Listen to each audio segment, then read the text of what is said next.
Listo. Entonces, vamos a hablar sobre el movimiento atmosférico. Es lógico que la atmósfera se mueve. La atmósfera es un fluido principalmente porque de los componentes, el principal es una mezcla de gases. Entonces, dentro de los estados de la materia, que son básicamente tres, y digo básico porque pues todavía por ahí se considera también el estado de plasma. Y hace poco también se descubrió un nuevo estado que, según Einstein, ya había también hablado sobre él antes de su muerte. Pero básicamente nosotros conocemos tres, nos han enseñado sobre tres durante mucho tiempo. Y de esos tres estados de la materia que conocemos, sólido, líquido y gaseoso, hay dos que son fluidos y hay uno que no. El que es fluido, los que son fluidos son los líquidos y los gases, y el que no es fluido son los sólidos. Un fluido tiene la capacidad de desplazarse de un lugar a otro en función de una fuerza externa. ¿Vale? Un fluido tiene la capacidad de desplazarse de un lugar a otro en función de una fuerza externa. Cuando nosotros analizamos la atmósfera de manera global, podemos hablar de dos efectos fundamentales que hacen que ésta se mueva. Hay cuatro fuerzas que entran en juego para el movimiento del aire, pero digamos que cuando nosotros analizamos la atmósfera globalmente hay dos efectos a grandes rasgos que son los que ponen en marcha el movimiento atmosférico. Uno es el calentamiento, bueno, hay un efecto térmico y hay un efecto dinámico. Sí, de esos dos efectos hay uno que es térmico, es decir, que depende de temperatura, calor, mientras que hay otro efecto que es dinámico, que depende del movimiento terrestre. Entonces, el efecto térmico está representado por el calentamiento diferencial de la superficie del planeta. El calentamiento diferencial de la superficie del planeta. La superficie del planeta se calienta diferencialmente debido a que no es uniforme, debido a que no hay un solo tipo de superficie que cubra todo el planeta, debido a que la Tierra tiende a ser esférica, ¿ya? Y en función de la latitud también el calentamiento es diferencial. Entonces, todos estos son, entre otros, algunos de los aspectos que hace que la Tierra se caliente diferencialmente. La radiación solar llega con mayor perpendicularidad a las zonas ecuatoriales, pero que ya a las zonas de latitudes medias y las zonas polares llega ya, digamos, con menos perpendicularidad. Y lógicamente, en el Ecuador hay un superávit de energía y en las otras zonas del planeta hay un déficit. Todo esto lleva a que la superficie se caliente diferencialmente. El calentamiento diferencial de la superficie ocasiona que se generen diferencias de presión atmosférica, ¿sí? Diferencias de presión atmosférica. Entonces, esas diferencias de presión atmosférica son las que conllevan a que el aire se mueva desde las zonas de alta presión hacia las zonas de baja presión, ¿sí? Las zonas de alta presión hacia las zonas de baja presión. Eso es lo que podemos considerar que es el efecto térmico que pone en marcha el movimiento atmosférico. Pero hay otro efecto que es dinámico. Y ese otro efecto dinámico depende de la rotación terrestre. ¿Sí? La rotación terrestre, el movimiento de rotación. El movimiento de rotación, que es ese que dura 24 horas y a raíz del cual conocemos un lapso de tiempo que se llama día, ¿sí? Ese movimiento de rotación influye en el movimiento atmosférico, ya que la atmósfera está adherida a la Tierra en función de la fuerza de gravedad. Entonces, como está adherida en función de la fuerza de gravedad, lógicamente que el movimiento terrestre también induce al movimiento atmosférico. Más allá de que la atmósfera vaya a la misma velocidad, vaya a una mayor velocidad o a una menor velocidad, siempre este efecto dinámico, que es la rotación, va a tener una incidencia sobre el movimiento de la atmósfera.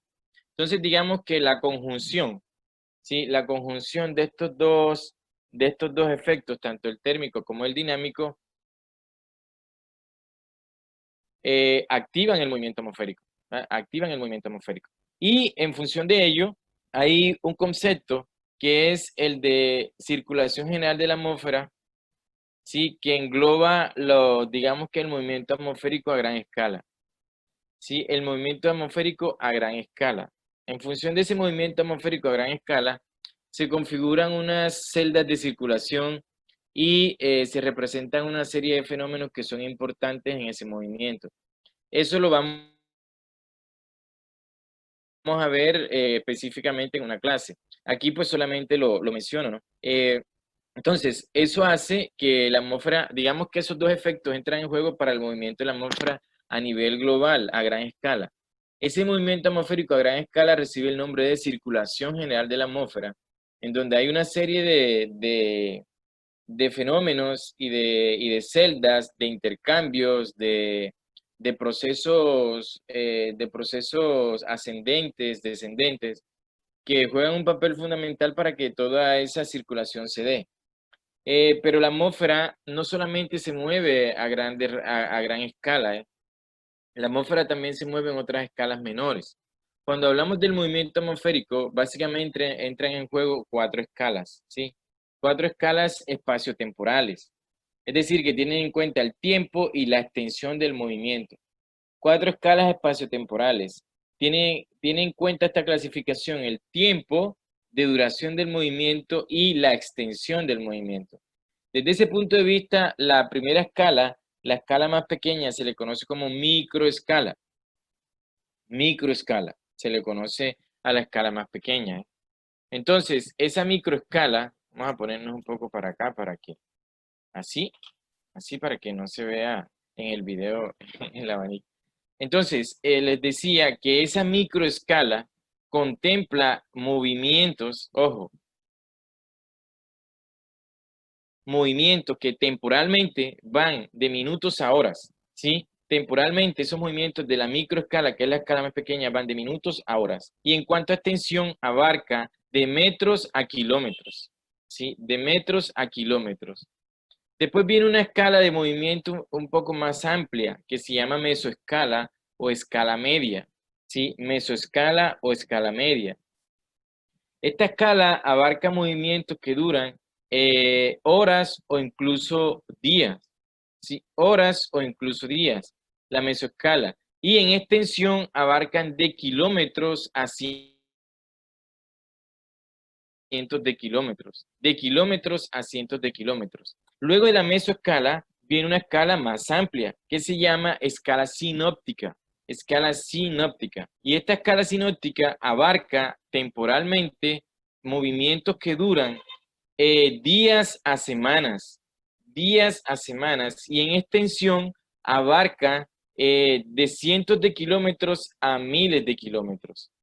Y por último tenemos la escala planetaria, que era la que yo le decía, la que pertenecía a la circulación general de la atmósfera, la escala planetaria que abarca,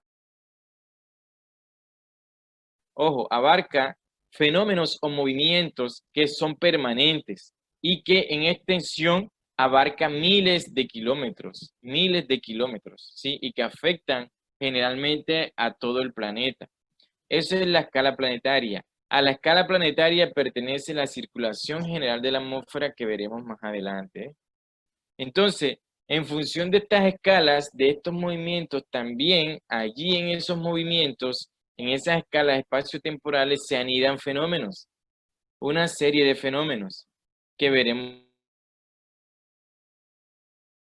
ahora más adelante, ¿vale? Una serie de fenómenos. Entonces, el movimiento atmosférico depende de esos dos efectos fundamentalmente, un efecto térmico y un efecto dinámico. El térmico está representado por el calentamiento diferencial de la superficie terrestre que contribuye a que haya diferencias de presiones y que en función de esas diferencias de presiones, el aire se moverá desde las zonas de alta presión a las de baja presión.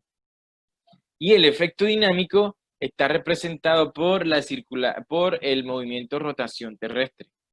El movimiento de rotación terrestre, que por la atmósfera estar adherida por la fuerza de gravedad a la Tierra. Si la Tierra se mueve, lógicamente le va a imprimir movimiento también a la atmósfera. Bien, eso en lo que atañe a hablar de la atmósfera como tal y sumándoselo a lo que dijimos de la estructura y lo que dijimos de la composición. Hasta este punto, ¿hay alguna pregunta, alguna inquietud, alguna opinión, algo que quieran saber?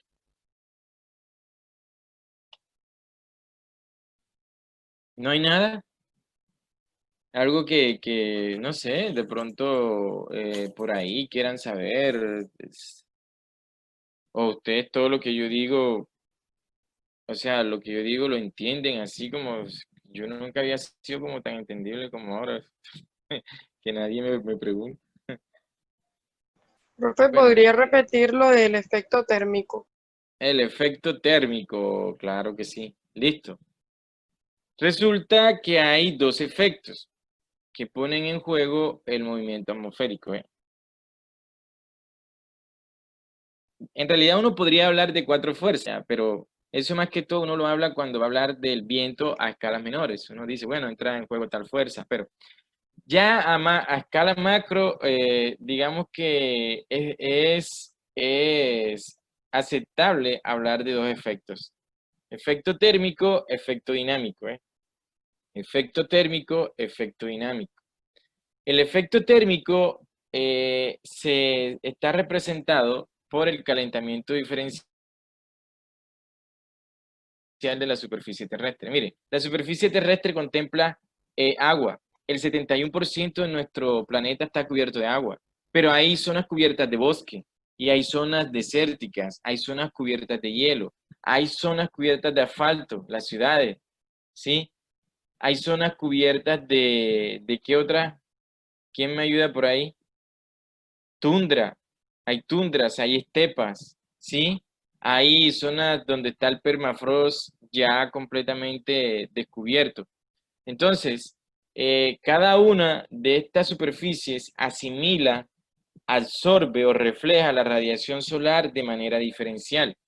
Por ejemplo, al mar, el mar, el agua, toda la zona cubierta de mar, generalmente absorbe en alguna parte del día, cuando el sol está en lo más alto, absorbe del 50 al 80% de la radiación que le llega, ¿ya? Disminuye su absorción a final del día y a principios del día cuando el sol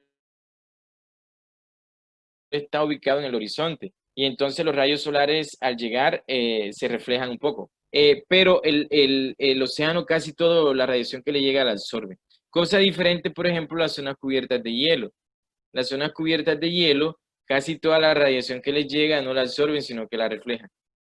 Entonces, una se calentará más que otra. La radiación que llega a las zonas cubiertas de bosque, casi todas la absorben esas zonas.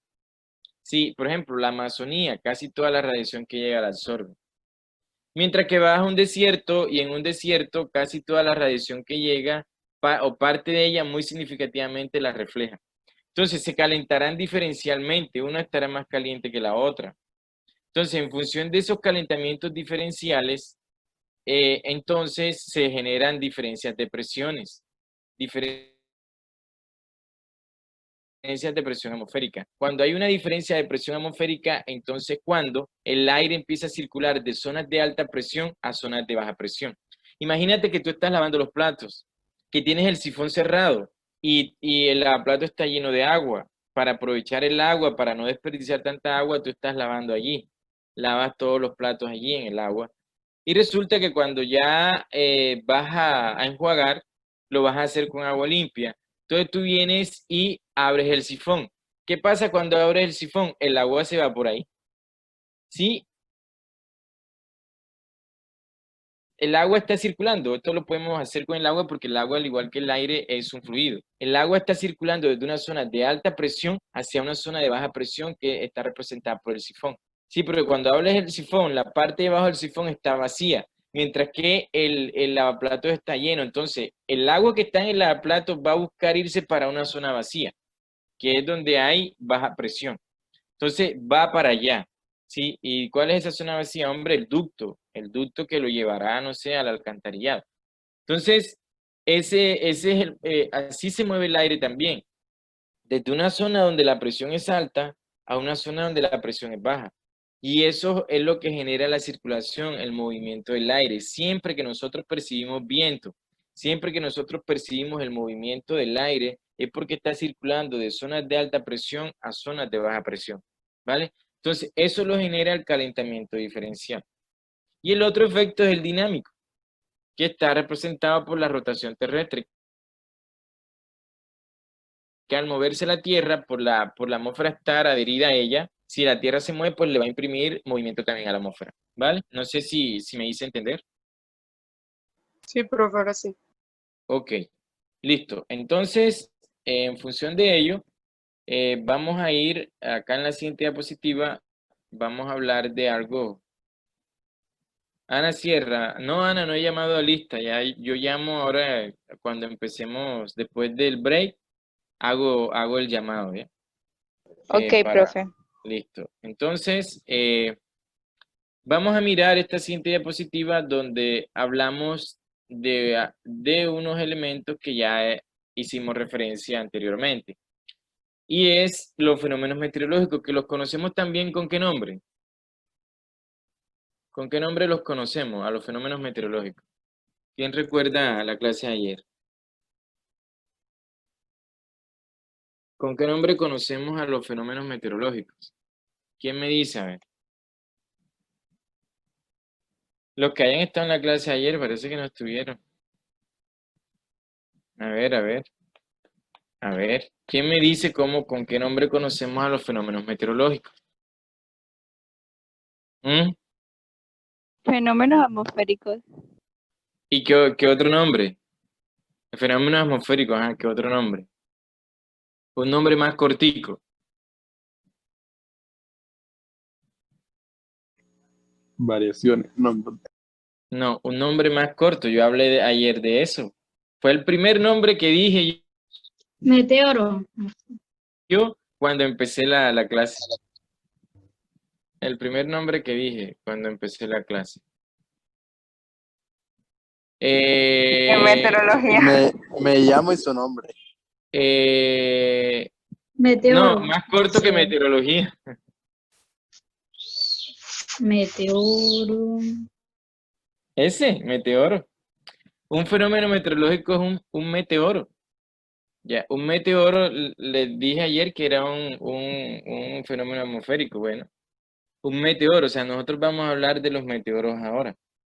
¿Ya?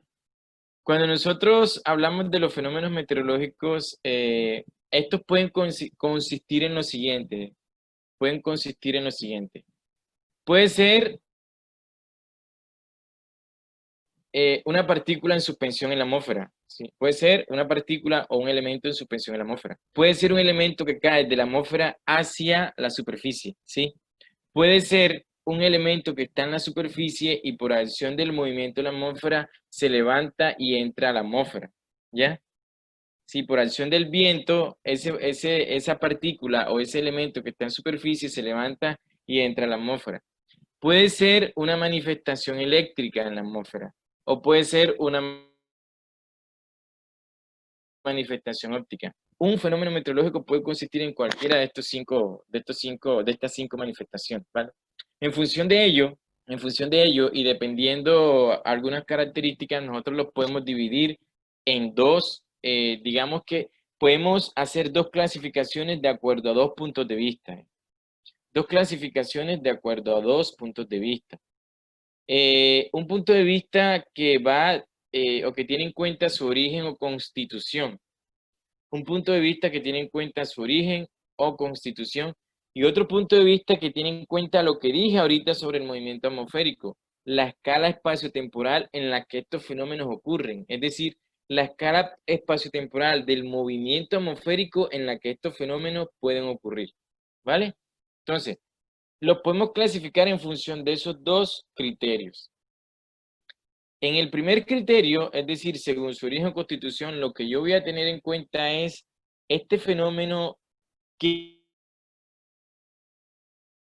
es lo que lo constituye? ¿Sí? ¿Qué es digamos que la materia principal, el elemento principal que constituye este fenómeno? Ya por eso hablo de su origen o constitución. En cambio, en la clasificación de escalas espaciotemporales, yo voy a tener en cuenta es lo que decía ahorita, la duración del fenómeno, es decir, cuánto dura su ciclo de vida y qué extensión abarca u ocupa el fenómeno. Entonces son dos puntos de vista que me llevan a mí a clasificar los fenómenos desde esos dos puntos de vista. Desde el primer punto de vista, que es desde su origen o constitución, Ahí queda difícil clasificar algunos fenómenos, porque por su naturaleza son muy complejos y no están formados por una, digamos que por un elemento fácilmente identificable o específico. Ya, entonces por eso en esa primera clasificación, clasificar elementos muy macro es complicado.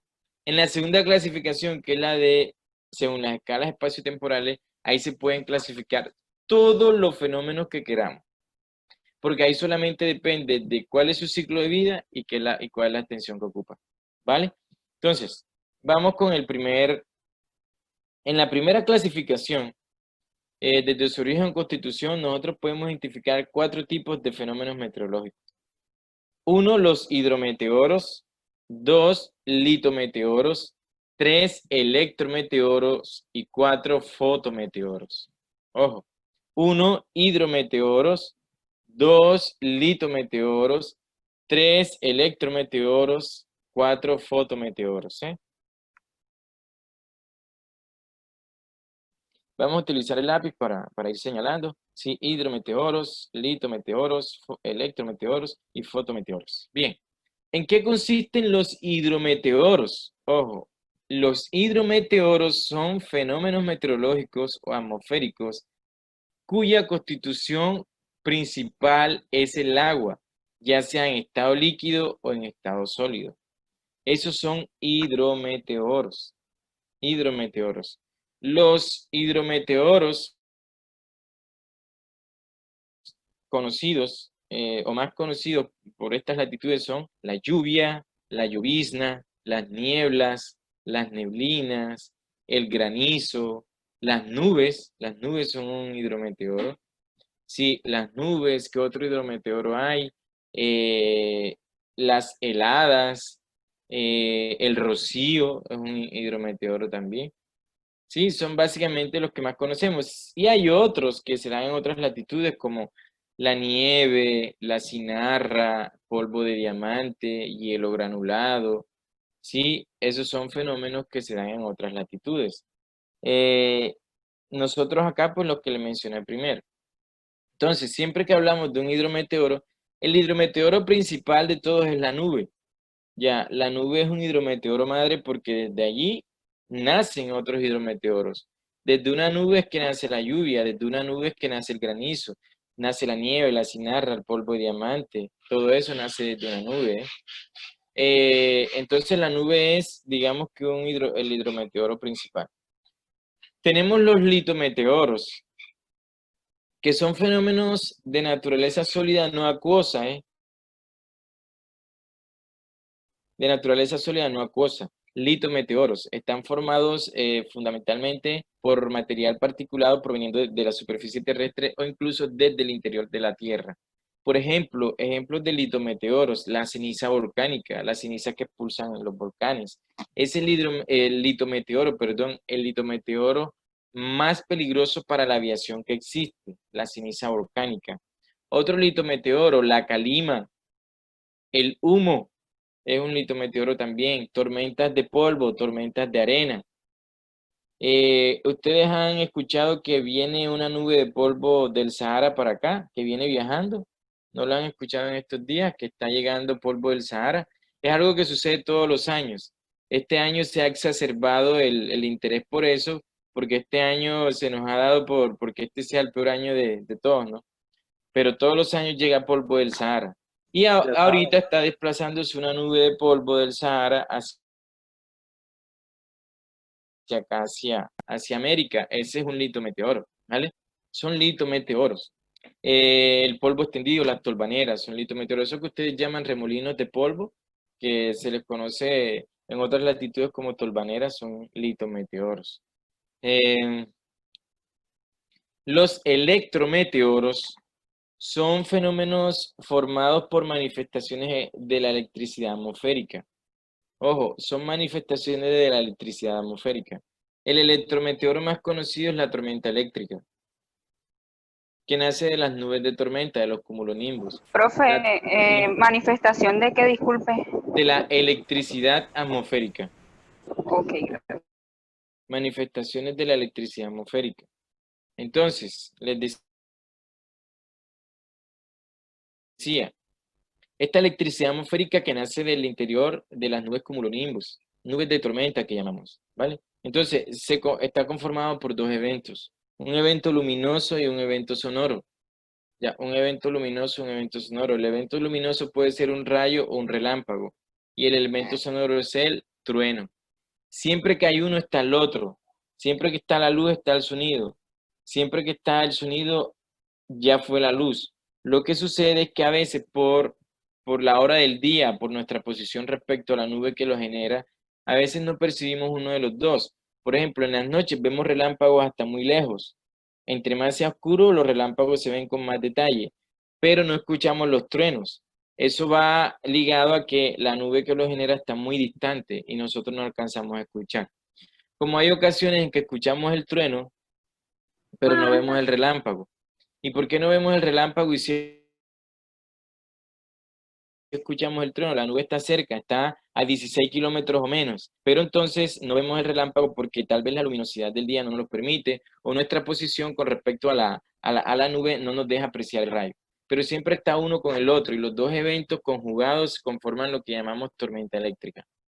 Otro electrometeoro son las auroras polares.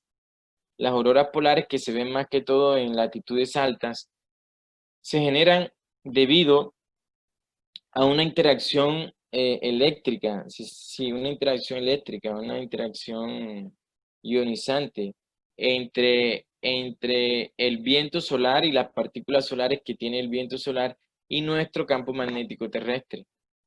Nuestro campo magnético que nos ayuda a repeler todas esas partículas solares que vienen inmiscuidas en el viento solar.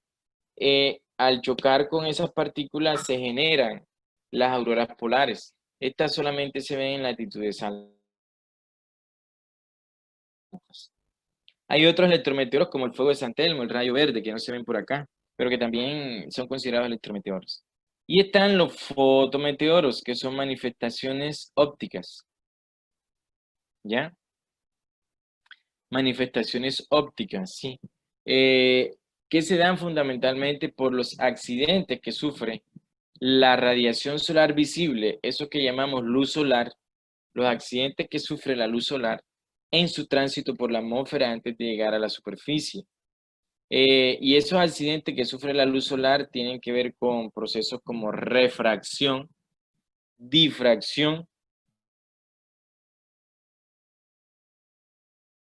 interferencia o difusión de esa luz solar. Dependiendo del proceso que se dé, así tendremos diferentes fenómenos. Por ejemplo, cuando el proceso que se da es la refracción, entonces se nos forma, por ejemplo, el arco iris o se nos forman los halos solares con anillos coloridos. Y eso, digamos que es la clasificación de los fenómenos meteorológicos en función de su origen o constitución. Ya acá, cuando hablamos de las escalas, nosotros podemos clasificar los fenómenos en las escalas de movimiento atmosférico. Podemos hablar de fenómenos de microescala, fenómenos de mesoescala, fenómenos de escala sinóptica y fenómenos de escala planetaria.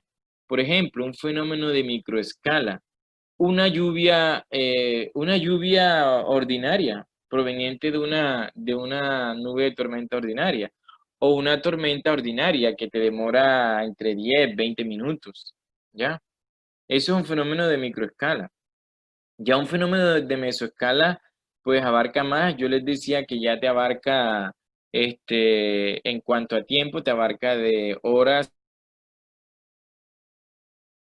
o incluso días, y en cuanto a extensión te abarca de kilómetros a cientos de kilómetros. Por ejemplo, las líneas de turbonada, los complejos convectivos de mesoescala, los sistemas de mesoescala son lógicamente fenómenos de mesoescala. Ya porque nosotros los observamos de pronto en las imágenes de satélite y vemos ese potencial de abarcar gran parte del terreno colombiano, si hablamos de Colombia, y porque generan una serie de fenómenos, pero te pueden generar precipitaciones no ordinarias, sino precipitaciones de mayor duración, o precipitaciones que son producto de la retroalimentación de una constante de nubes de tormenta. Entonces ahí hablamos de unos fenómenos ya de mayor envergadura. Fenómenos de escala sinóptica, un ejemplo, los huracanes, las tormentas tropicales, los frentes, los anticiclones subtropicales, podemos considerar los fenómenos de escala sinóptica. Los ciclones extratropicales también. Y fenómenos de escala planetaria tenemos la zona de confluencia intertropical, el ENSO, fenómeno del Niño, tenemos las ondas de Rossby, tenemos las corrientes en chorro, el frente polar, tenemos pues una serie de fenómenos típicos de escala planetaria y que los vientos alisios son de escala planetaria, los westerlies son de escala planetaria. Entonces, dependiendo la duración, dependiendo la extensión que abarcan, así los clasificamos también porque se anidan en escalas de movimiento atmosférico. En las escalas de movimiento atmosférico, los fenómenos que se anidan en esas diferentes escalas de movimiento atmosférico los llamamos también fenómenos de esas escalas, así como está contemplado aquí en la diapositiva. No sé si hay otra inquietud, alguna pregunta o si hay algo más referente al Sol, no sé.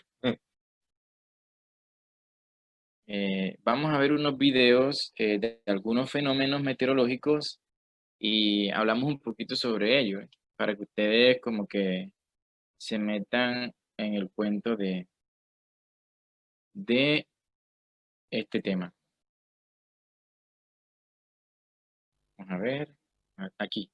No van a escuchar porque sé que el sonido no es posible que lo escuchen. Yo sí lo escucho acá, pero sé que ustedes no van a escuchar. Pero sí aprecien visualmente los fenómenos y me pueden decir qué fenómeno consideran que es, ¿vale? Y hablamos sobre él. Ahí va.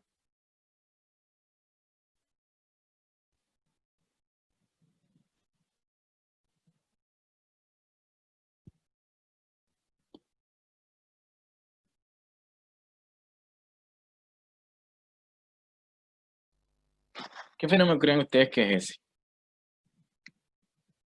El profe no vi bien. ¿Puede repetir? No lo vieron, no lo vieron. Ahí va otra vez. No sé, No lo están viendo. sí, El avión que aterriza. sería litometeoros. ¿Ustedes qué creen? ¿En Eh, alguna ocasión de manera presencial han observado un fenómeno así? ¿En el aeropuerto? condensación. Bueno, ahí lógicamente hay un proceso de condensación que entra en juego porque ese es un hidrometeoro, ¿eh? Un hidrometeoro muy conocido, es uno de los hidrometeoros que más se encuentran en en los aeródromos. Eh, los aeródromos como generalmente son zonas despejadas, en estas zonas también dependiendo la latitud, el entorno geográfico, se presenta este hidrometeoro que es uno de los fenómenos considerados que más restringen las operaciones aéreas, y es la niebla. Eso que hay ahí es una niebla. Y lógicamente ahí hay un proceso de condensación, porque la niebla son partículas líquidas diminutas que están en suspensión ahí en la atmósfera. Es una niebla, cuando nosotros hablamos de nieblas y neblinas. La niebla y la neblina, dependiendo del proceso físico que la genera, pueden ser el mismo fenómeno. El criterio que define cuál es una y cuál es la otra es básicamente la visibilidad. Cuando la visibilidad es inferior a 1000 metros, hablamos de nieblas, y cuando la visibilidad es superior a 1000 metros, hablamos de neblina. Ya, siempre y cuando sea un hidrometeoro el que se presenta, porque a veces también nos reduce la visibilidad un litometeoro, por ejemplo, una calima o humo también. Pero en este caso el fenómeno que vimos es una niebla. Ahora miren el siguiente. El siguiente pone de manifiesto digamos que en algunas ocasiones la peligrosidad de este fenómeno también. Este es un fenómeno. Miren que ustedes pareciera que no estuvieran viendo nada ni hubiese movimiento, pero van a ver ahora.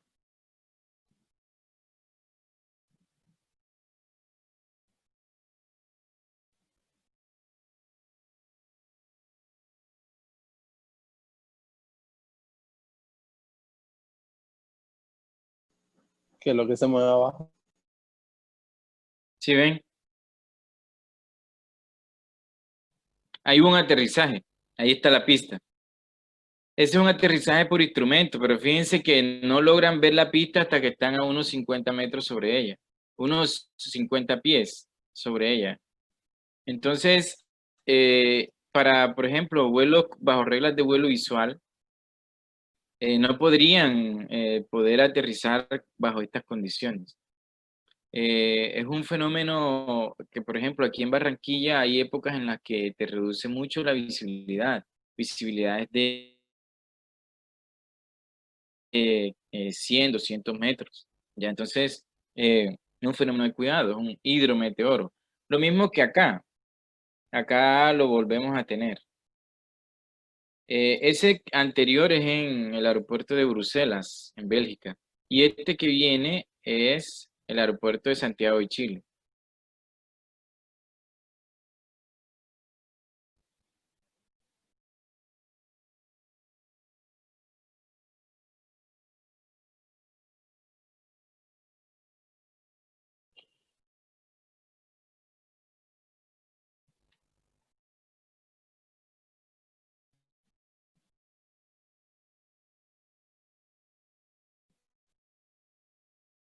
¿Sí lo vieron?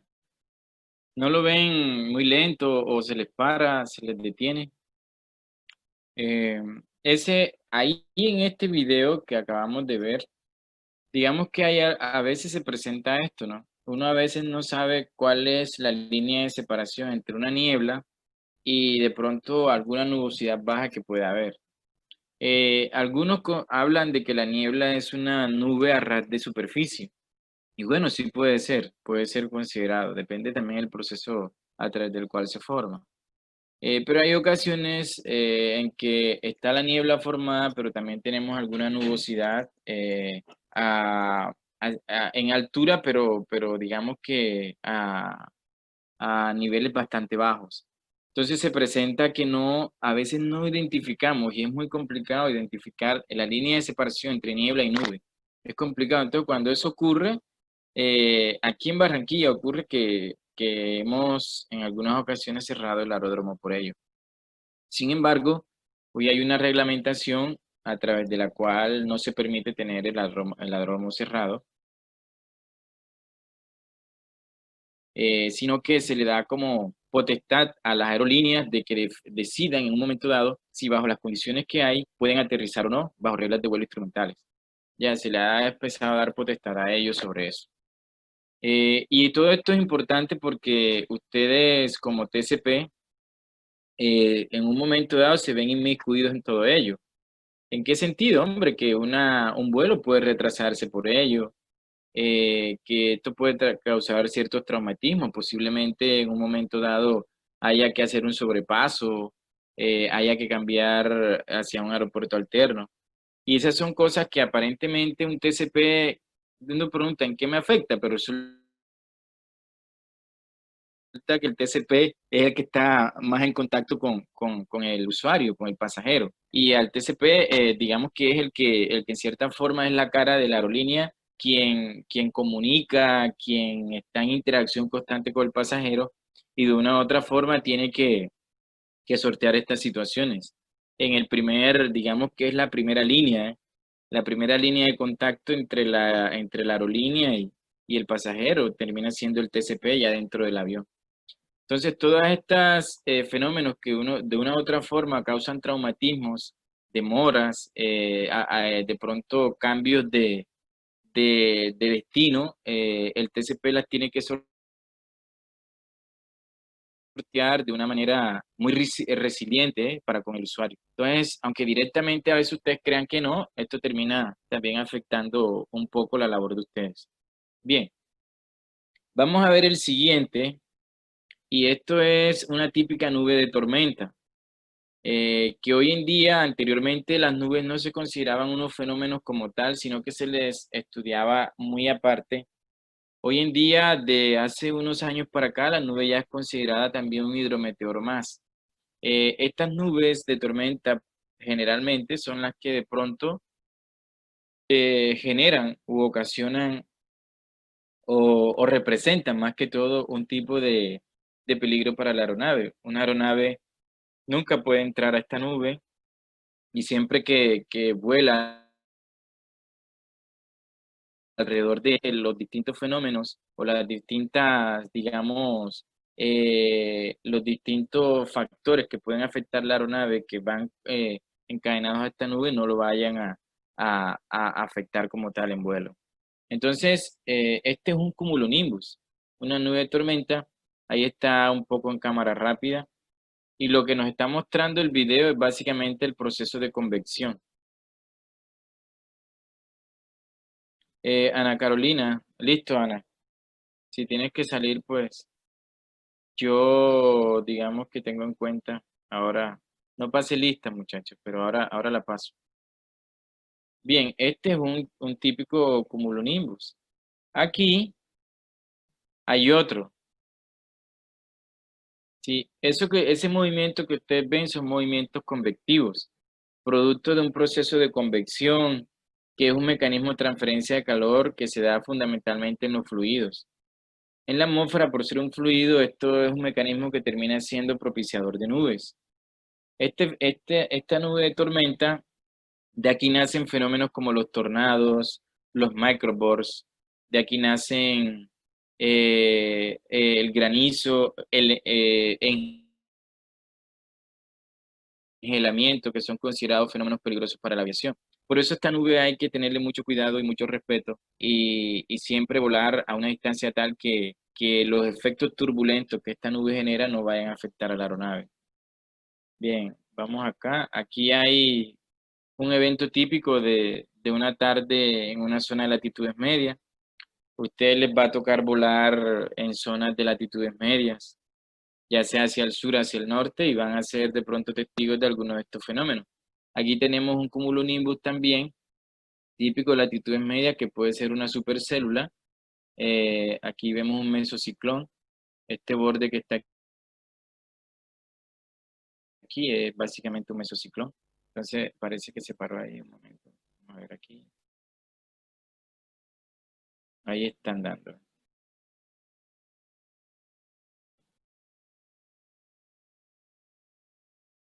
Este mesociclón o este cumulonimbus, que es básicamente una supercélula, miren ahí ese borde que va, ese borde nuboso es típico de tormentas supercelares. Ahí en la parte delantera hay un tornado, ahí va levantando cosas. Lo que pasa es que se ve a lo lejos, pero hay un tornado allí en la parte delantera. Va levantando lo que encuentra en su recorrido. Y termina generando una precipitación. Por la bandera, pues sabemos que es en Estados Unidos. Bien, vamos a ver qué otro fenómeno tenemos acá. Estos son, esto es lo que nosotros llamamos cortantes de viento. Hay aeropuertos en el mundo en donde las cortantes de viento, los llamados wind shear, son típicos y se presentan a menudo. Este es el aeropuerto de Bilbao en España, en donde si algún día les toca volar hacia allá, siempre vayan teniendo presente que se les va a presentar muy probablemente este fenómeno, el fenómeno de cortantes de viento. Miren ese aterrizaje, cómo ladea el viento a la aeronave, miren cómo aterriza. Es una cuestión tremenda. El wind shear es considerado un fenómeno peligroso para la aviación también. Ya es de cuidado, es un fenómeno que puede sacar a la aeronave de la senda de planeo y puede ocasionarle un incidente o llevarlo a un accidente también.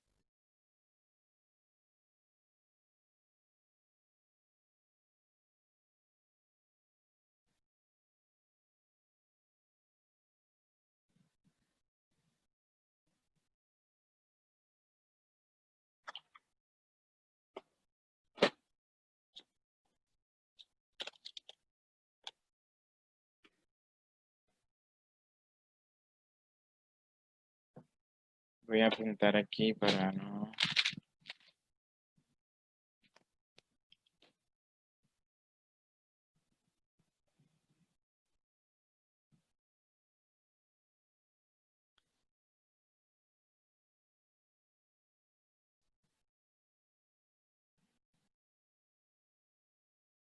Se paró ahí. Estamos a ver el otro. Ah, bueno, ahora ese todavía está. Ese fue un despegue.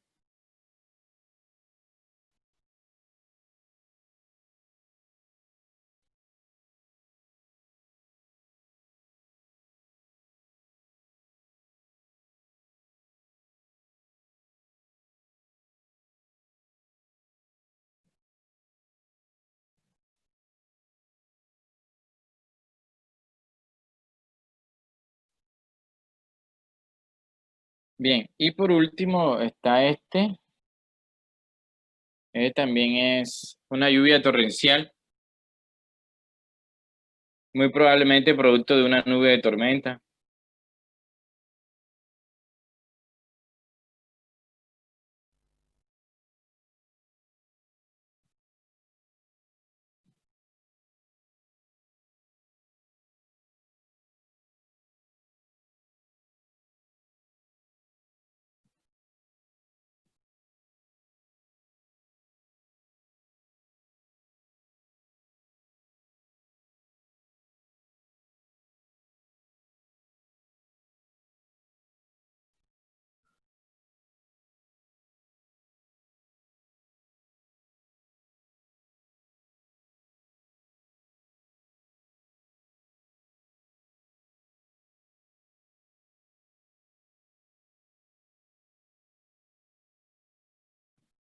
Bueno, esos son los fenómenos que tenía allí. Para mañana vamos a empezar a ver el tema de nubes.